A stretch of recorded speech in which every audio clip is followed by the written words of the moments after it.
Vedare tinokuchingamidzai zvekare kune chimwe chirongwa pano paZim Facebook Secrets and Confessions. Tadzoka zvekare nemamwe mamessages. Regedzai tibva tapinda mumamessages edu atadzoka takakubatsirai.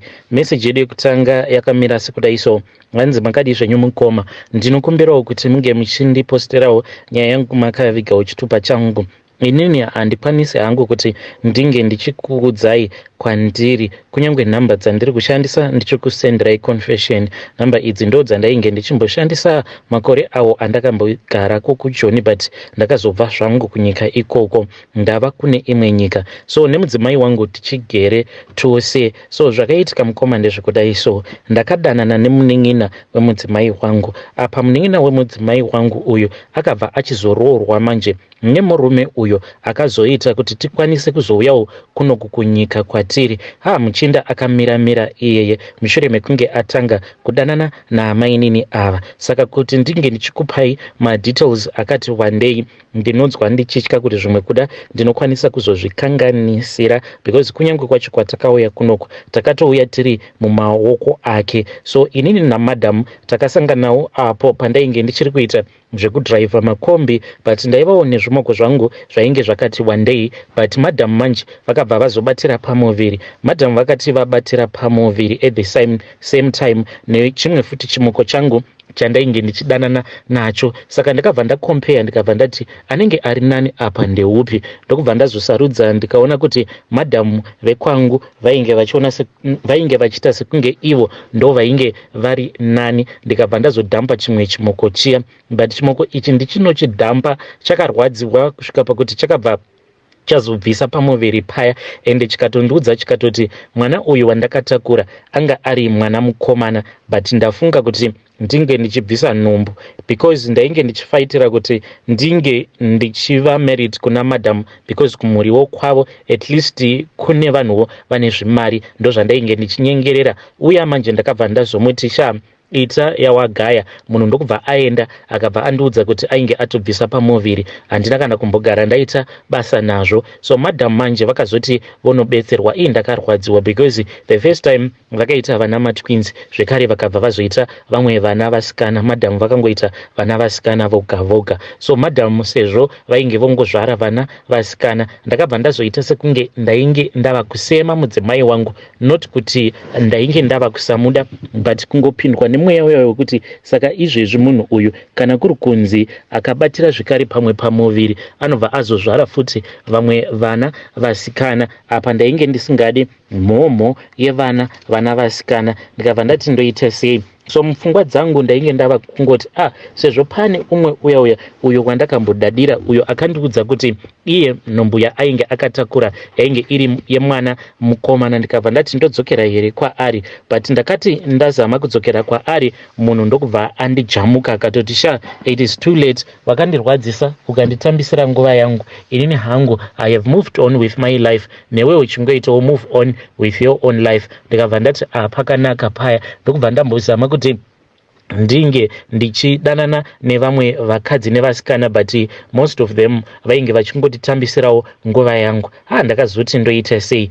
So at that time pandainge ndiri mubishi rekutsvakana nemukadzi wandaikwanisawo kuzvara naye mwana, ndichingofungidzira kuti zvimwe kuda mudzimai wangu ndiye ainge aine dambudziko. Ndichiti regedzai ndinge ndichitsvaka umwe wekuti ndinomitisa ndione kuti shuwa mudzimai wangu ndiye ane problem here, kana kuti inini mbeu yangu ndo inongoita vana vasikana chete. So mainini ndopa vakabva vazouya tikabva tazotanga kugara navo. Mainini at that time vainge vaine scandal yavo iyo yavainge vakaita, because mainini ava vainge vakadanana nevamwe sekuru. Kumba kwavana tezvara vangu kwainge kuchigara vamwe sekuru hanzvadzi ambuya vangu. Saka mainini pavainge vaine 15 years vakabva vazobatwa zvavo vavete nasekuru vaya. So mainini kaskandal ikako ndo kakazokonzeresa kuti vange vachibviswa ikoko, vange vachiuya kuzogara nesu. But inini manje nyaya iyi ndainge ndisina kuiziviswa, vainge vachida kungoti nyaya iyoyo inge ichizongokipwa as a secret. Ndokubva tatotanga kutogara paya naamainini, but nekufamba kwenguva manje it was all by mistake. Ndo pandakabva ndazongokarukawo one day ndabata foni yamadhamu amenewo chakangondituma kuti ndinge ndichinovhura chat ramadhamu naamai vavo. Ndokubva ndatoona kutoti mamessages ainge aripo ainge ari mamessages ekuti Ninez vainge vakatobvisiswa nhumbu mushure mekunge ivo vareurura kuti vakatotanga kutodanana naivo sekuru pavainge vachitori kuma 14 years ikoko. Saka sekuru vacho ivavo hakusi kunzi munhu mukuru because at that time vainge vari kuma 1920 I think. So vakabva vazobatira pamuviri Ninez vakabva vazonobvisiswa nhumbu iya nanambuya vangu. Pandakaona scandal iri ndikabva ndati mainini kunyangwe zvavo vachiita sekunge munhu akanyorovera, munhu ari quiet, but idzi ndo dzavanototsikisa kubackground. Mukoma ndakabva ndatobatwa nemweya weruchiva. Ndainge ndoti kana ndikatarisa mainini ndainge ndava kutoona ndichitorarana navo, handidi kunyepa. Ndainge ndatobatwa nemweya weruchiva kubva zvandakangotoziva kutoti vainge vakatomboita bonde nakule. Ndikatoona kutoti kana vachikwanisa kutoita bonde nakule, what more inini original husband banguru vavo. Ndikabva ndatotanga kutodzidzira kutotamba chiramu. Ndainge ndisingatochigoni zvechokwadi, but ndakatochidzidzirawo pana amainini. So namainini takazongotanga kungoita majokes, tichingoita majokes. Zamara one day madhamu vakabuda usiku vachiti vainge vachienda kuprayer, but vainge vachazodzoka time. So takati tasara paya pandakaona mainini vari mukitchen vachibika, vachiimba, vachitamba, ndikati regedzai ndinge ndichingovateverera kukitchen. Vana ndaitoziva kutoti kana vakangogara vagara pamakatuni havasimuke. Takati tichiita nyaya kudaro ndopandakabva ndazongofamba ndikazvipa zvivindi. Ndokubva ndatoenda ndikabva ndanomira panext navo mainini. Ndokubva ndatotanga kutovahaga paya ndichiti zvimwe kuda ndichatukwa, but mainini vakabva vangotanga kungosekerera zvavo vachingoyema. Munhu ndikabva ndamudhonza, ndikabva ndamudhonzera kubedroom. Munhu ndokubva atobvuma. Ndokubva tasika bonde paya. Ndopa zvakatangira since inini mukadzi wangu iye ainge achiita zvekutengesa panguva yacho iyoyo. Saka dzimwe nguva aizotopindawo mumba late. So ndaitotora mukana iwoyo wekuti ndisati ndaenda kunomutora ndaitombotanga ndatombonakidzana zvangu naamainini. Mukoma takangonakidzana about a month, mainini vakabva vauya kwandiri vakabva vati banguru zvatoshata pano. Ndikabva ndati what is wrong? Vakabva vanditi vainge vabata pamuviri. Ndikabva ndaona kuti neage yavo zvainge zvisingaiti. Ndikatoona kutoti munhu uyu chimirai ndinge ndichimurera. Saka ndakabva ndazovarera. Nhumbu yekutanga takaibvisa, then takazoti paya pandakaona kuti Ninez vainge vakura zvekuma 18, ndokubva ndazovapamha zvekare. Ndikabva ndavati chibvisa Jadel because ndakazoenda navo ndikanovaisisa Jadel. Ndokubva ndazovabvisisa Jadel riya. Mukoma vakangoti vachingobvisa Jadel sanhasi usiku hwacho ihwohwo. Ndokubva taita bonde. After 1 month vakabva vauya kwandiri vachiti zvandiri kunzwa dia, and I don't think kuti ndichiri bore ini. Vakabva vati I think kuti ndine pamuviri. Ndakatomboramba paya ndikati it is impossible kuti munhu ungakubvisa Jadel then obva watobatira pamuviri, because ndaisingonzwa vamwe vainge vachiti unotombotora makore akati one day nhumbu isati yabatira. But vakazoenda vakanotenga preg test usiku pandakadzoka ndichibva kubasa. Vakabva vangonditamidza preg test iya. Ndikabva ndatoona kutoti zveshuwa munhu ainge atotesta positive for pregnancy. Ndakabva ndafarawo ndikati pari bore, but hana yangu yainge ichingorova kuti munhu uyu kana akazondizvarira zvekare umwe mwana musikana. Mainini vakazoti zvino pavainge voenda kumacheckup at that time vainge vaine umwe muchinda wavo wavainge vachidanana naye. Muchinda uyo ainge achitodanana namainini ainge achitouya padheni, uye ndaitokurudzira mukadzi wangu kuti ange achivasiya vanhu ava nguva dziya dzekuti vanenge voenda kunorara. Mudzimai wangu akambotanga achiramba achiti hazviiti, hazvina hunhu, but ndaitomukurudzira. Ndobva ndatoti aiwa siya vanhu vaenjoy. Apa ndaiitira kuti pange pachizova neevidence. Sezvisinei zveshuwa mainini vakazodzoka vakati ndava nepamuviri vachiudza sese vavo. Sese vacho vakapopota, neniwo ndikangonyepedzera kupopota, but ndaiti ndikaruma ndofuridzira kuzosvika vachizozvigamuchira ivo madam. So mainini vakazotozvara mwana kwavo vagere pamba, uye ndaitovaita mukadzi panguva yacho iyoyo pavainge vaine pamuviri. Kunyange preparation yacho ndini ndakatenga because zvakabva zvazonetsana nabamunini vaya bamunini vaya vachingoti handisi kunzwisisa madates zvikati. So ndakabva ndangovatsikirira ivo bamunini, ndikabva ndati muri very irresponsible, hamungamitisi mwana mudiki akadai then mobva matanga kumuudza zvemadates. Ndikati pamba pangu handichadi kukuonai. So mainini vatori nenguva yekutoti vanotomboya kwandiri vachitokomplaina vachiti zviri kukumba uko bankuru zvinhu hazvitomborina kana kumira zvakanaka. Hanzi bamunini ivo vane musana wakatetepa, but ndinogara ndichingovakurudzira kuti vanofanira kungogamuchira because chakakosha muupenyu kuwanikwawo nemurume ane mari. Ndiyo confession yangu iyo yomukoma. Bamunini handitombodi kuti vange vachizviziva kuti mwana uyo first born yemudzimai wavo, mwana waamainini, mwana yeye ndewangu. Kana mudzimai wangu haatombozvizivi kuti mwana uyo akazvarwa naamainini, mwana wangu inini. Vedare ndo message iyo yandakatumidzirwa ichibva kuna mukoma vedu. Please ngatitaurei navo mucomment section, ndiyo secret yavo iyo mukoma vedu ava. Ngatitaurei navo mucomment section. Zvakangoma hazvo vedu we. Regedzai tibva taenda panyedu inotevera. Nyedu inotevera yakamira sekudai. So hanzi makadi zvenyu mukoma Nash, ndinokumbirawo kuti munge muchindiposterawo nyaya yangu makaviga chitupa changu. Ininiwo ndinoda kukuudzaiwo upenyu uhwo hwandakararama kubva amai vangu pavakashayika.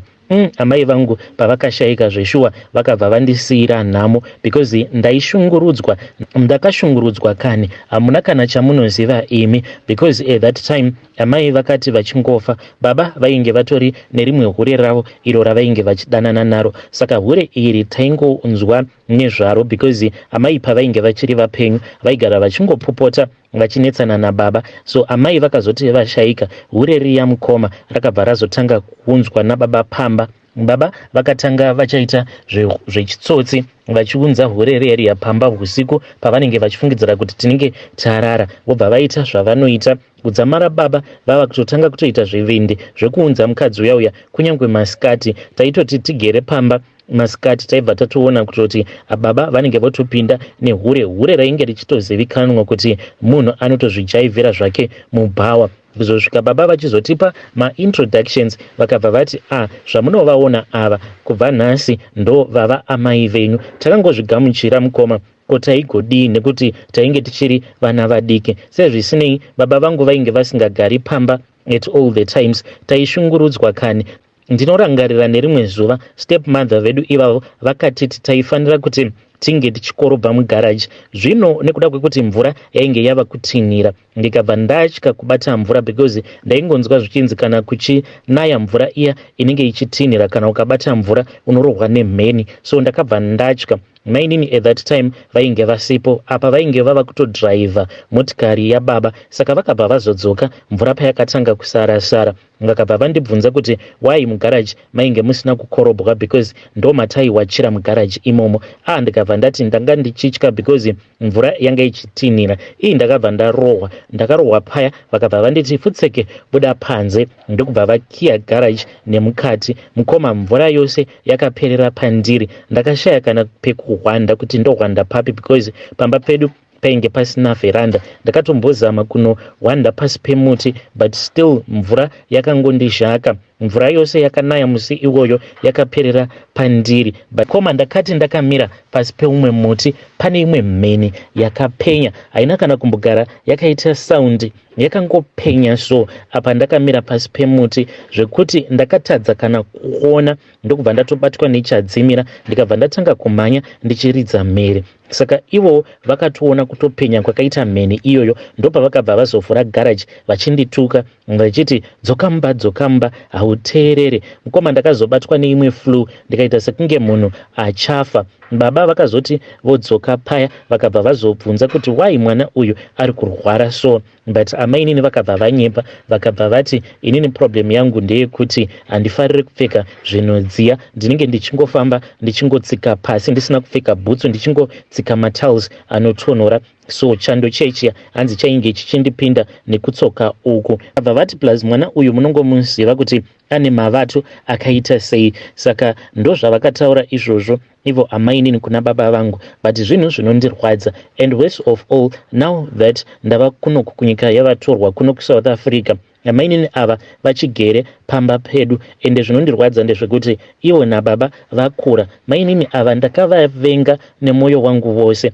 Handizivi kuti is it a right word to use as a Christian to say that I hate her with all of my heart. Ndakatombozama kuti ndinge ndichinamata, kuti ndinge ndichikumbira Mwari kuti Mwari ndipeiwo simba mukadzi uyu ndikwanise kumuregerera, but ndinototadza kuvaregerera. Saka the reason as to why I just take care of her, it is because of my father's condition. Baba vangu vanorwara. Baba vangu sometimes vanotomboita dambudziko rekuti kana vakarohwa nehana kunyangwe kutozvimesa up vanokwanisa kuzvimesa up.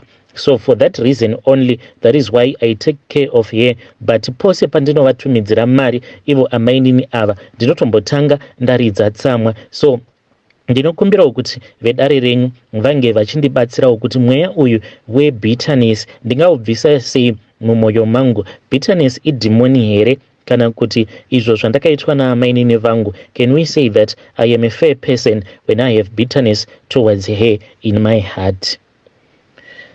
Hey vedare, ndo message iyo yandakatumidzirwa ichibva kuna vahanzvadzi vedu. Hanzi bitterness idhimoni here kana kuti zviri normal kuti ndinge ndichivanzwira bitterness amainini ava. Hanzi ndinongovatumidzira mari nekuvachengeta nekuda kwekuti baba vangu vane imwe condition yavo yavainayo. So that is why we just take care of her. But vakatishungurudza amainini vedu ava, our step mom. Yo zvakangoma hazvo veduwe, kana wakashungurudzwawo na step mom kana kuti kana wakakura usina vabereki, you can come to my inbox and tell me your own side of the story.